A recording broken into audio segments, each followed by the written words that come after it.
सोचिए, एक पुलिस वाले का बेटा जो अपने ही पिता के बनाए रास्तों पर चलने के बजाय उन्हीं कानूनों का सबसे बड़ा दुश्मन बन गया। ये कहानी सिर्फ एक अपराधी की नहीं है, ये उस शख्स की है जिसने मुंबई के अंडरवर्ल्ड का नक्शा ही बदल दिया और फिर अपने ही देश की पीठ में छुरा घोंप दिया। तो चलिए आज देखते हैं दाऊद इब्राहिम के एक गैंगस्टर से टेररिस्ट बनने की पूरी कहानी। देखिए, एक तरफ है एक चेहरा, एक ऐसे पिता की परछाई में पला बढ़ा जो कानून का रखवाला था, और दूसरी तरफ वही चेहरा जो आज खौफ और आतंक का दूसरा नाम है। सवाल तो यही है कि इन दो तस्वीरों के बीच आखिर ऐसा क्या हुआ कि एक लड़का अपने ही देश का सबसे बड़ा दुश्मन बन गया। बात है 70 के दशक की मुंबई की। तब बॉम्बे पुलिस में एक हेड कांस्टेबल हुआ करते थे इब्राहिम कास्कर, अपनी ईमानदारी के लिए मशहूर। कहते हैं उन्होंने अपनी वर्दी पर कभी एक दाग तक नहीं लगने दिया। पर किस्मत का खेल देखिए, उन्हीं के घर में उनका अपना बेटा दाऊद उसूलों की इस दुनिया से कोसों दूर एक अलग ही रास्ता चुन रहा था। जी हाँ, पढ़ाई लिखाई में उसका मन कभी लगा ही नहीं। उसकी नजरें तो हमेशा मोहल्ले के उन भाइयों पर रहती थीं जिनकी महंगी घड़ियां और इम्पोर्टेड गाड़ियां एक अलग ही पावर दिखाती थी। उसे भी वही पावर चाहिए थी, और उस पावर का पहला स्वाद उसने चखा छोटी मोटी हफ्ता वसूली से। फिर 20 साल की उम्र में उसे अपना पहला बड़ा मौका दिखा। मौका था स्मगलिंग के किंग पिन करीम लाला के गैंग में शामिल होने का। काम मिला सोने, घड़ियों और हथियारों की खेप को ठिकाने लगाने का। लेकिन दाऊद का इरादा सिर्फ एक छोटा मोटा गुर्गा बनकर रह जाने का नहीं था। वो तो बस इस खेल के नियम सीख रहा था ताकि एक दिन वो खुद इस खेल का बादशाह बन सके। लेकिन कहते हैं ना, लालच बुरी बला है। उसकी एक छोटी सी गलती ने सब कुछ बदल कर रख दिया। एक ऐसी घटना जिसने ना सिर्फ उसे गैंग से बाहर का रास्ता दिखाया, बल्कि उसके अंदर एक ऐसे शैतान को जगा दिया जो फिर कभी नहीं सोया। हुआ ये कि उसे एक किडनैप हुए कस्टम ऑफिसर से 2 लाख रुपए की फिरौती लाने का काम मिला। लेकिन दाऊद की नीयत डोल गई। उसने उस रकम का एक बड़ा हिस्सा खुद के लिए रख लिया। पर यह धोखा ज्यादा दिन छिप नहीं सका। जैसे ही पठान भाइयों को सच्चाई पता चली, सजा सरेआम दी गई। उसे दर्जनों गैंगस्टर्स के सामने बुरी तरह पीटा गया, जलील किया गया और गैंग से बाहर फेंक दिया गया। वो मार और वो बेइज्जती उसके दिमाग में एक आग की तरह धधक रही थी। कहते हैं उसी रात उसने कसम खाई कि अब वो किसी के नीचे काम नहीं करेगा। वो अपना गैंग बनाएगा, अपना साम्राज्य खड़ा करेगा। और बस उसी रात जन्म हुआ डी कंपनी का। तो अब दाऊद अपने भाइयों साबिर, अनीस और नूरा के साथ मैदान में उतर चुका था। पठान गैंग से बदला लेने के लिए एक ऐसी जंग छिड़ी जिसने बॉम्बे की सड़कों को खून से लाल कर दिया। ये एक खुली गैंग वॉर थी। और फिर आया साल 1981। ये वो साल था जो दाऊद के लिए एक ऐसा जख्म लेकर आया जो शायद कभी नहीं भर सका। दादर के एक पेट्रोल पंप पर पठान गैंग के शूटर्स ने उसके बड़े भाई साबिर को गोलियों से छलनी कर दिया। कहा जाता है कि जब उसने अपने भाई की लाश देखी तो उसके अंदर का इंसान हमेशा के लिए मर गया।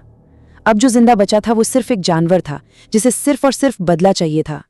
उसने कसम खाई, ये सिर्फ बदला नहीं था, ये पूरी नस्ल को मिटा देने का ऐलान था।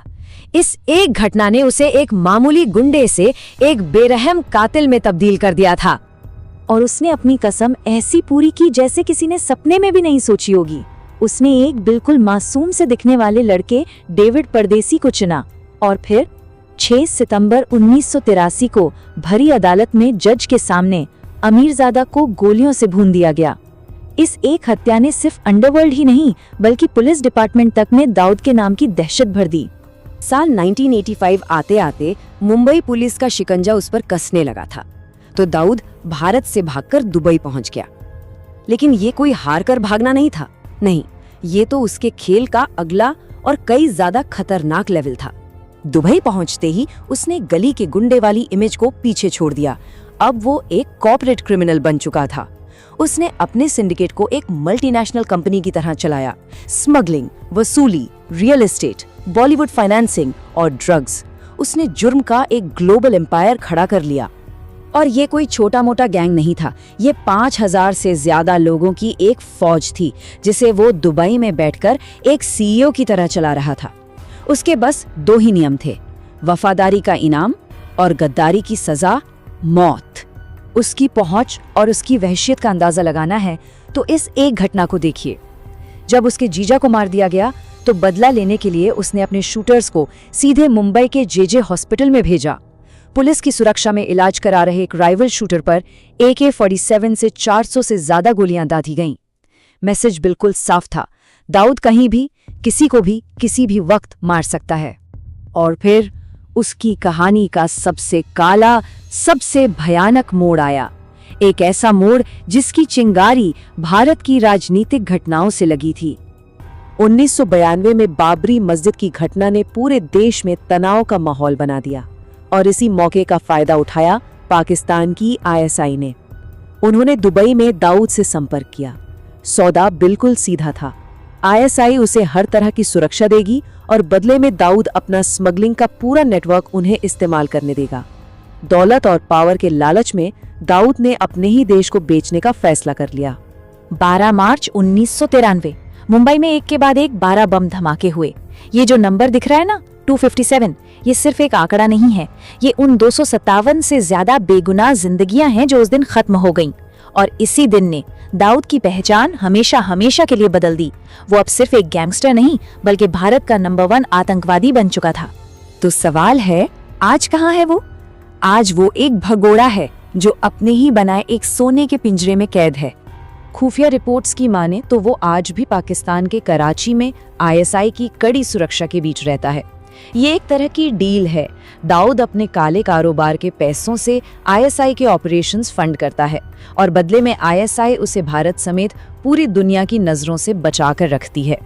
तो आखिर में सवाल फिर वहीं आकर रुकता है, एक ईमानदार पुलिस वाले का बेटा लालच, बदले और सत्ता की आग में जलकर आतंक का इतना बड़ा चेहरा कैसे बन गया? ये एक ऐसी कहानी है जो हमें दिखाती है कि एक इंसान के अंदर का अंधेरा उसे किस हद तक गिरा सकता है।